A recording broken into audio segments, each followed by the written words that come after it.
Take a look at these protein pumpkin muffins. If you're trying to do some baking this fall but would like to keep things a bit more on the macro-friendly side, boy do I have a recipe for you. Each of these plain buckaroos is under 100 calories with 7 grams of protein, but I'm going to show you how to make one with powdered sugar icing, a macro-friendly frosting, and then the classic cream cheese frosting. So let's get into it. Here's how you do it. To start, you're going to mix all of your dry ingredients together, so get out a large bowl and place it over a scale. To that bowl, you can add 1/2 of a cup or 60 grams of oat flour, 1/4 of a cup or 30 grams of cornstarch or tapioca flour, 1 teaspoon or 4 grams of baking powder, 1/2 teaspoon or 2 grams of baking soda, 1/2 teaspoon or 2 grams of salt, 1 teaspoon or 3 grams of cinnamon, and then 1 scoop or 30 grams of vanilla whey protein, and finally 1 scoop or 30 grams of vanilla casein protein. Mix that together until no clumps remain. If you wanted to swap out the oat flour for wheat flour, replace the sum of the oat flour and starch for an equal amount of wheat flour, so 90 grams. Next up comes the wet ingredients. So to the bowl, add 1/2 of a cup or 140 grams of liquid egg whites or 2 whole eggs, 2/3 of a cup or 150 grams of full-fat Greek yogurt, 1 teaspoon or 4 grams of vanilla, 3/4 of a cup or 200 grams of canned pumpkin puree, and then 1/4 of a cup or 60 grams of maple syrup. Stir the contents of the bowl together until all the liquids have been incorporated into the dry ingredients and you have a smooth batter. Another question that I know will get asked 8,000 times is, I don't have casein, can I use just whey? And you people need to listen to me very closely. What the funk do you think you're doing? Get the casein! If you plan to bake with protein powder in some fashion, get the casein! That being said, I did test this recipe using 100% whey because I know some of you will try it anyway even though I say not to. The whey muffins are serviceable. They are noticeably worse than dry, but if you drown them in cream cheese frosting, they'll get the job done. Now once your batter is well mixed, get out a 12-well, regular-sized muffin tin and spray it liberally with oil. I like to take a paper towel and wipe down the sides of the wells too, just to ensure that the entirety is greased.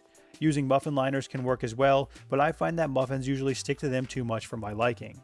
Divide your batter up evenly between the 12 wells. I give each well a big scoopful and then distribute the remaining batter to the wells that I feel are lacking.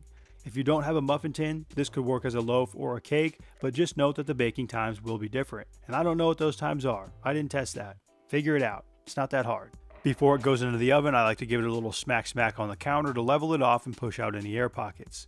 These are going to get baked at 350 degrees Fahrenheit or 177 Celsius for 22 minutes. While those are baking, let's talk frosting.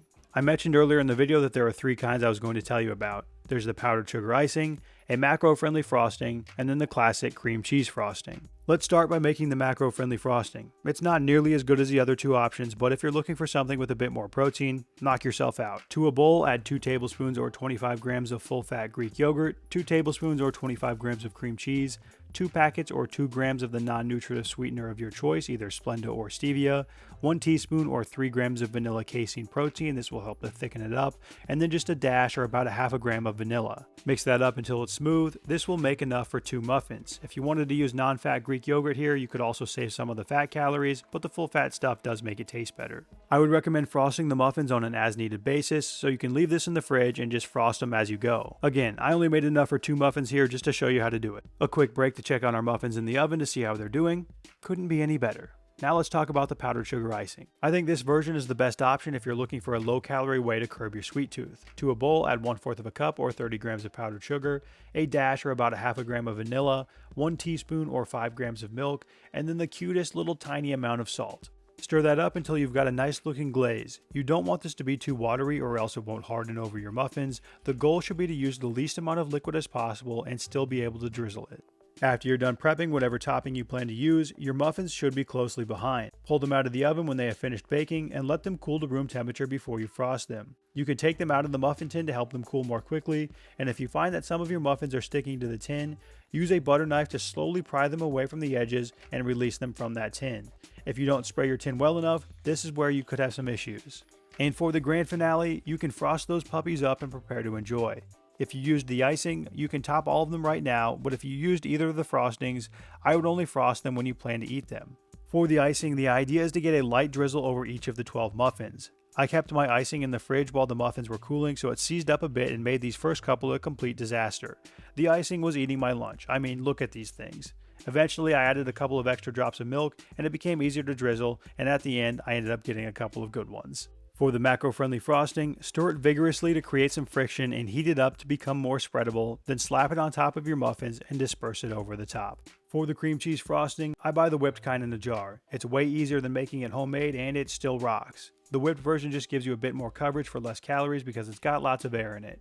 For the cream cheese frosting muffins, each one gets 2 tablespoons or 27 grams of frosting on the top. And there is our protein pumpkin muffins. For the plain muffin, we've got 91 calories each with 7 grams of protein. For the version with the macro-friendly frosting on top, you're looking at 154 calories each with 10.1 grams of protein with the extra protein from that Greek yogurt in the frosting. The cream cheese version has 205 calories with 7 grams of protein. And then finally, our powdered sugar icing has about 101 calories each with 7 grams of protein.